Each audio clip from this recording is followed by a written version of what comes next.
खबरदार तक पर दिखाए जाने वाली सुपरहिट फिल्मों की कहानियों की श्रृंखला की अगली कड़ी के रूप में मैं जिस फिल्म की कहानी को लेकर आपके समक्ष उपस्थित हुआ हूँ वह फिल्म है दबंग। 2010 में यह सलमान खान की ईद के अवसर पर आई हुई फिल्म थी, जिसने उस वर्ष खूब धमाल मचाए थे और उस वर्ष की सबसे ज़्यादा कमाई करने वाली फिल्म रही थी। इस फिल्म का निर्देशन अनिल ने किया था और इस फिल्म की मुख्य भूमिका सलमान खान, सोनाक्षी सिन्हा और सोनू सूद ने निभाई थी। इसके अलावा इस फिल्म में डिम्पल कपाड़िया, विनोद खन्ना और ओम पुरी की भी ज़बरदस्त रोल थे और उन्होंने बखूबी इसे निभाया भी था, जिस कारण यह फिल्म काफ़ी चर्चा में आया था। सोनाक्षी सिन्हा की तो इस फिल्म से डेब्यू ही हुई थी और डेब्यू के साथ ही वो पहली ही बार में फिल्म फेयर का बेस्ट डेब्यू एक्टर का अवार्ड लेने में सफल हुई थी और उसके बाद उन्हें दनादन कई फिल्में मिलने लगी थी और वह काफ़ी चर्चित हीरोइनों में शुमार हो गई थी। वैसे तो इस फिल्म में सलमान खान का अक्खरपन दिखता है और फिर उसके अपोजिट फीमेल रोल करते हुए सोनाक्षी सिन्हा भी जैसे कि तैसे की शैली में जवाब देती है और एक चुलबुली लड़की के रूप में इस फिल्म में देखी गई है। यूँ तो इस फिल्म में सलमान खान के कहे हर एक वाकई एक डायलॉग था, लेकिन सबसे ज़्यादा जो डायलॉग का प्रचलित हुआ था इस फिल्म को लेकर वह सोनू सूद जो छेदी सिंह की भूमिका में खलनायक की तरह दिखाई पड़ रहे थे, उनके ऊपर कसा गया एक तंज था। जैसा मैं कहता हूँ वैसा करो और संभल जाओ, नहीं तो तुम्हारे शरीर में इतने छेद करूँगा कि कंफ्यूज हो जाओगे कि सांस कहाँ से लूँ और कहाँ से। इस फिल्म के वैसे तो हुड़ हुड़ दबंग समेत कई गाने थे, लेकिन जो गाना सबसे ज़्यादा इस फिल्म की चर्चित हुई थी वह गाना था मुन्नी बदनाम हुई डार्लिंग तेरे लिए, मुन्नी बदनाम हुई डार्लिंग तेरे लिए, मुन्नी बदनाम हुई डार्लिंग तेरे लिए, मुन्नी के गाल गुलाबी नैन शराबी चाल निराली रे, मैं झंडू बाम हुई डार्लिंग तेरे लिए। तो आइए जानते हैं क्या है इस फिल्म की पूरी कहानी। फिल्म दबंग की कहानी की शुरुआत कुछ बच्चों के दौड़ने के साथ शुरू होती है। इन बच्चों में चुलबुल पांडे, जिसकी भूमिका बड़े होने पर सलमान खान ने निभाई है, और मक्खन चंद यानी मक्खी, जिसकी भूमिका बड़े होने पर अरबाज खान ने निभाई है। ये दोनों सौतेले भाई हैं। चुलबुल पांडे को हमेशा यह लगता है कि उसकी इस घर में उपेक्षा हो रही है और मक्खी को विशेष प्रश्रय मिल रहा है, क्योंकि मक्खी के माँ और पिताजी दोनों हैं, जबकि चुलबुल पांडे की सिर्फ माँ ही है, जिसका नाम नैना देवी है और जिसकी भूमिका डिम्पल कपाड़िया ने निभाई है। चुलबुल पांडे की नैना देवी उसे समझाते हुए कहती है कि उसके पिता का देहांत तब हो गया था जब वह 2 वर्ष का था और तब मुसीबत की उस घड़ी में प्रजापति पांडे जी ने, जिसकी भूमिका विनोद खन्ना ने निभाई है, उससे शादी की और चुलबुल पांडे को अपना नाम दिया, खाना पीना दिया, आश्रय दिया। लेकिन उसके समझाने के बावजूद मक्खी और उसके पिता प्रजापति पांडे के प्रति चुलबुल पांडे का द्वेष कम नहीं होता है। उसे लगता है कि सौतेला होने के कारण ये दोनों उसकी उपेक्षा करते हैं। इसके बाद फिल्म की कहानी 21 वर्ष यानी वर्तमान स्थिति पर चली जाती है। चुलबुल पांडे बड़ा होकर पढ़ लिख कर पुलिस ASI बन जाता है। यहाँ एक नेता सफ़ेद पोश छेदी सिंह, जिसकी भूमिका सोनू सूद ने निभाई है, जो अपनी नेतागिरी की आड़ में कई आपराधिक कृत्यों को करता है, उसका एक गैंग बैंक डकैती की घटना को अंजाम देता है। चुलबुल पांडे इसका उद्भेदन करने के क्रम में उसके अड्डे पर जाकर इन सब की धुनाई करता है और लूटी हुई सारी रकम को वापस थाना ले आता है। साथ ही सभी को सुधर जाने की चेतावनी भी देता है। इसके बाद वह थाना आकर अपनी सफलता की खुशी मनाता है। थाना पर खुशी मनाकर चुलबुल पांडे जब अपने घर लौटता है तो वहाँ नल में पानी नहीं देखता है। तब वह बगल में सो रहे मक्खी को जगाकर पूछता है कि नहर में पानी क्यों नहीं है। इस पर मक्खी टैंक में पानी नहीं होने की बात बताता है क्योंकि बिजली नहीं है। जब चुलबुल पांडे इस बात को लेकर अपने सौतेले पिता प्रजापति पांडे के पास जाकर इसकी शिकायत करता है तो वह भी अपने पास पैसा नहीं होने की बात करते हैं। फिर मक्खी से हैंडपम्प चलवा कर वह स्नान करता है और उसे माँ से पैसा देकर एक जनरेटर खरीदने की बात कहकर वहाँ से चला जाता है। वहाँ से चलकर चुलबुल पांडे एक बीमार पुलिस चौबे जी के पास जाता है और उसे 1 लाख रुपये यह कहकर देता है कि सरकार से सैंक्शन करवाएं, इससे आप अपनी बीमारी का इलाज करवा कर स्वस्थ होइए और ड्यूटी ज्वाइन कीजिए। इधर मक्खी घर में अपनी माँ से पैसे जनरेटर खरीदने के लिए मांगता है और चुलबुल ने जनरेटर खरीदने के लिए जो पैसे निकालने के लिए कहे हैं तो इस पर उसकी माँ उसे 20,000 रुपया देती है। तब मक्खी अपना कमीशन मांगता है। पहले तो उसकी माँ चुलबुल से पूछने के लिए कहती है, लेकिन जब इस पर वह ताना मारता है कि तुम तो हमेशा चुलबुल की तारीफ करती हो, मानो मेरी माँ हो ही नहीं, तब वह उसके कहे अनुसार 2,000 रुपया कमीशन के तौर पर दे देती है और वह खुश होकर रुपये को लेकर अपने गर्लफ्रेंड के साथ गुलछर्रे उड़ाने चला जाता है। मक्खी को उसका गर्लफ्रेंड निर्मला के साथ गुलछर्रे उड़ाते देख निर्मला के पिता मास्टर साहब निर्मला को यह कहकर अपने साथ लेकर चले जाते हैं कि मक्खी को पहले पिताजी को उस लड़की नहीं चाहिए, वह अपने पिता से पहले जाकर बात करे और तब निर्मला का हाथ मांगने यहाँ आए। मक्खी गुस्से से मास्टर साहब को देखने लगता है, जबकि निर्मला के पिता उसे लेकर घर चले जाते हैं।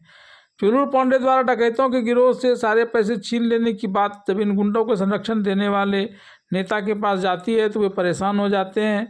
उनमें से एक नेता छेदी सिंह, जिसकी भूमिका सोनू सूद ने निभाई है, वह रौब झाड़ने के लिए थाना आता है और यहाँ चुलबुल पांडे उसे अपनी ताकत, अपनी ईमानदारी और दबंग होने की बात कहकर उसके लिए काम करने से साफ मना कर देता है।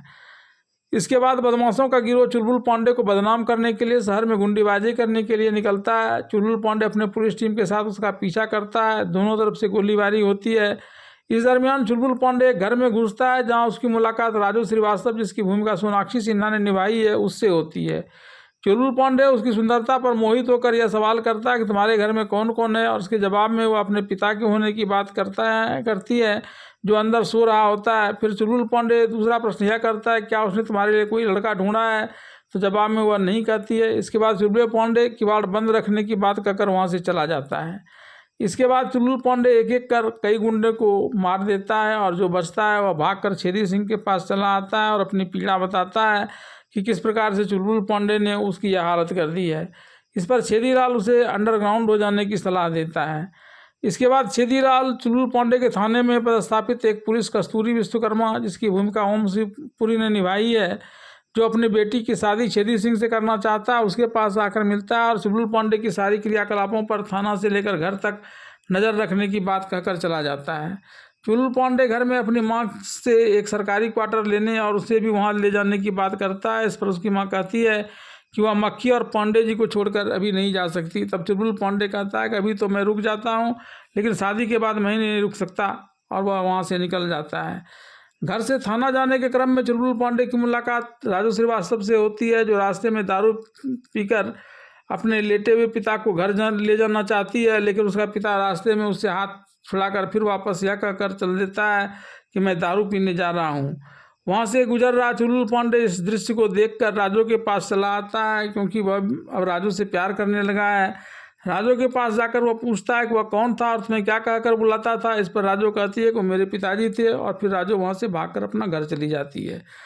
मास्टर साहब की बात मानकर निर्मला से शादी करने के लिए मक्खी अपने पिता से बात करने पहुँच गया।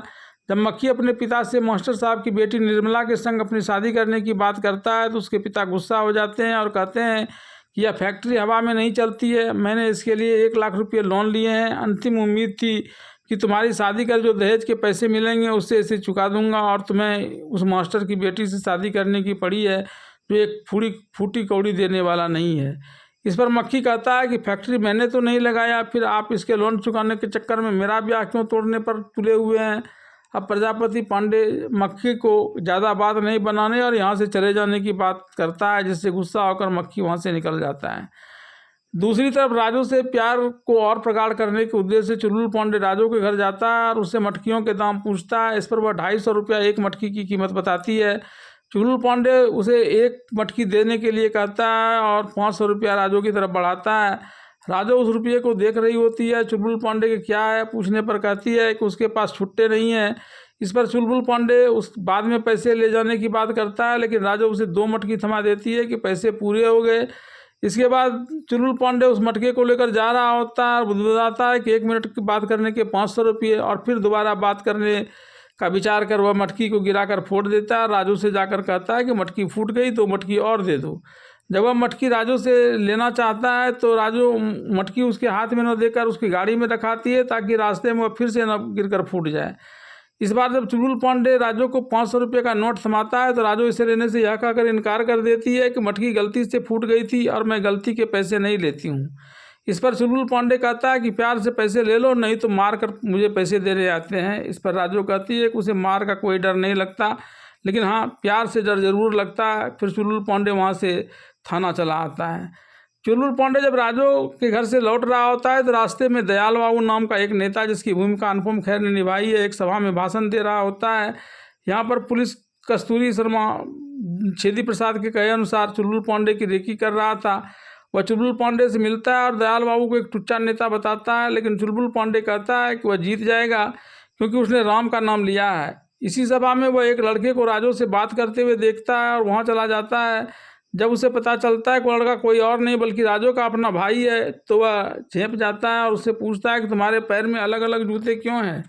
तब वह बताता है कि वह राजू का सगा भाई है और उसके पैर में जो ये जूते हैं वह पोलियो के कारण अलग अलग प्रकार के हैं। उसके पिता को इतनी फुर्सत नहीं थी कि उसे पोलियो के 2 बूंद पिलाता, वह तो दारू पीकर मस्त रहता है। ऐसे में मैं बीमार हो गया था और उसके वजह से यह स्थिति बनी है, और लेकिन अब मैं दयाल बाबू का पिए हूँ। अपने पिता के पास से गुस्से से निकलकर मक्खी अपने महबूबा निर्मला के पास जाती है और भागकर शादी करने की बात करता है। निर्मला उसके संग प्रेम करने की बात तो करती है, लेकिन भागकर शादी करने से साफ इनकार कर देती है क्योंकि उसे लगता है कि उसका सदमा उसके पिता बर्दाश्त नहीं कर पाएंगे। तब वह मक्खी को अपने भाई चुलबुल पांडे से इस मामले पर बात करने के लिए कहती है। हालांकि मक्खी कहता है कि उसका भाई को तो उसके दुर्दशा पर मजा आता है, वह उसकी क्या मदद करेगा। तब निर्मला यह कहकर चली जाती है कि फिर तुम ही सोचो कि तुम मुझे से कैसे शादी करोगे। चुलबुल पांडे के सिपाही ने थाने में एक दिन राजू के पिता को लाकर खंबे से बांध दिया और यह आरोप लगाया कि उसने दारू पीकर एक लड़की के साथ छेड़खानी की। जब राजू को अपने पिता के थाने में होने की सूचना मिली तो वह थाना आकर चुलबुल पांडे से मिलती है और अपने पिता का अपराध पूछती है। इस पर चुलबुल पांडे उस पर बड़े गंभीर आरोप होने की बात करता है और यह कहकर छोड़ देता है, अगर तुम्हारा पिता नहीं होता तो मैं इसे जेल की सलाखों में ठूस देता, ले जाओ इसे। और इसके बाद सब मिलकर वहाँ नाच गाना करते हैं। नाच गाना के क्रम में चुलबुल पांडे की अलमारी की चाबी गिर जाती है और मक्खी चुपचाप इसे उठाकर अपने घर ले आता है और अलमारी में रखे चुलबुल पांडे की पैसे की चोरी से निकालकर एक बैग में भरकर निर्मला से शादी का ख्वाब देख कर रहा होता है। तभी उसकी माँ वहाँ आ जाती है और उसे बहुत भला बुरा कहती है। हालांकि वह तर्क देता है कि एक बार शादी होने दो, ये पैसे मैं मास्टर साहब को दूंगा, मास्टर साहब ये पैसे मेरे पिताजी को तिलक के लिए देंगी और फिर मैं पिताजी से चुरा कर इसे अलमारी में रख दूंगा, तो पैसे जहाँ थे वहीं आ जाएंगे। इस पर उसकी माँ उसे फिर भला बुरा कहती है और तब वह वहाँ से निकल कर निर्मला के घर आता है। राजू से शादी का ख्वाब लिए शादी की बात करने चुलबुल पांडे राजू के पास उसके घर चला जाता है और शादी का प्रस्ताव रखता है, लेकिन राजू उससे शादी करने से साफ इनकार कर देती है। कारण पूछने पर वो बताती है कि उसके पिता की देखभाल वही करती है। इस पर चुलबुल पांडे कहते हैं कि जब तक तुम्हारे पिता मरेंगे नहीं तब तक तुम शादी नहीं करोगी। तो इसके जवाब में राजू कहते हैं कि जब तक मेरे पिताजी जिंदा रहेंगे तब तक मैं शादी नहीं करूँगी। इस बीच उसके पिता वहाँ आते हैं और चुलबुल पांडे यह कहकर वहाँ से चला जाता है कि तुम अपने पिता की सेवा करो और मैं इंतजार करता हूँ तुम्हारे पिता के परलोक सिधारने का। राजू से मिलकर जब चुलबुल पांडे अपने घर आता है तो अपनी माँ से कहता है कि अब तो खुश हो जाओ, अब उस मटकी वाली ने मेरे शादी के प्रस्ताव को मानने से इनकार कर दिया है, अब मुझे तुम्हारे ही पास रहना होगा। ऐसा कहकर वह अपनी माँ को नींद से जगाने के लिए उसके पास जाता है तो वह उसे मरा हुआ पाता है, फिर रोने लगता है। इसी समय उसके माँ के बचपन में कहे हुए शब्द याद आने लगते हैं कि मक्खी कमज़ोर है, उसका दिमाग भी ज़्यादा काम नहीं करता, लेकिन है तो तुम्हारा भाई। इस पर चुलबुल पांडे कहता है कि सौतेला भाई है। फिर माँ कहती है कि सौतेला ही सही है तो भाई, और पांडे जी भी तुम्हारी भलाई ही चाहते हैं, भले ही तुम गुस्से में ऐसा नहीं समझ पा रहे हो, और अगर मुझसे प्यार करते हो तो इन सबसे भी प्यार करो। माँ की कही इस बात को याद कर वह फैक्ट्री में काम कर रहे अपने सौतेले पिता के पास आकर कहता है कि क्या हम लोग पिछली तकरार भूलकर एक सामान्य पिता पुत्र की तरह नहीं रह सकते। इस पर प्रजापति पांडे कहते हैं कि तुम्हारा परिवार तुम्हारी माँ के साथ ही खत्म हो गया, अब मेरे परिवार को चैन से रहने दो और चले जाओ यहाँ से। तब चुलबुल पांडे वहाँ से चला आता है। रास्ते में चुलबुल पांडे राजू को अपने दारू पिए हुए पिता जो नशा में ट्रेन में कटने की बात कर रहा है उसे बचाने का प्रयास करते हैं और इसे वह देखकर वहां जाकर उसे बचा देता है। इसके बाद ट्रेन पटरी पर आगे निकल रही होती है कि तभी दूसरी तरफ से गुंडों का वह समूह जिसे पहले चुलबुल पांडे ने पिटाई कर ठिकाने लगाया था, वह पूरे अस्त्र शस्त्र के साथ चुलबुल पांडे की जान लेने के प्रयास में वहां आ जाता है। पहले तो चुलबुल पांडे भागता है और फिर एक एक कर सबको फिर से ठिकाने लगा देता है। और जब वहां से वह थाना जा रहा होता है तो रास्ते में मक्खी को कपड़ा का नाप देते हुए पाता है। गाड़ी बैक कर चुलबुल पांडे जब मक्खी से इस बात को लेकर सवाल करता है तो वह कहता है कि माँ की ख्वाहिश थी मेरी शादी करने की, इसलिए मैं शादी कर रहा हूँ। चुलबुल पांडे ने पूछा कि मुझे निमंत्रण नहीं दोगे? इस पर मक्खी ने कहा आओगे तो जरूर दूंगा। चुलबुल पांडे शादी में अपनी पत्नी के साथ आने की बात कर वहाँ से चलने लगता है। तब मक्खी पूछता है कि तुमने शादी कर ली? तो वह कहता है कभी नहीं की है, लेकिन तुम्हारी शादी से पहले कर लूँगा क्योंकि मैं बड़ा हूँ, और फिर वहाँ से चला जाता है।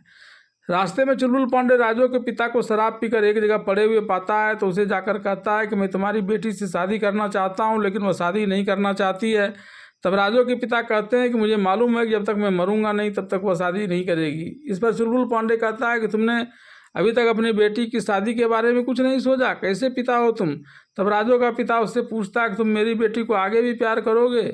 इस पर चुलबुल पांडे मजाक में कहता है कि नहीं, उसे मारेंगे, काटेंगे और जला देंगे और फिर तुमसे दहेज मांगेंगे।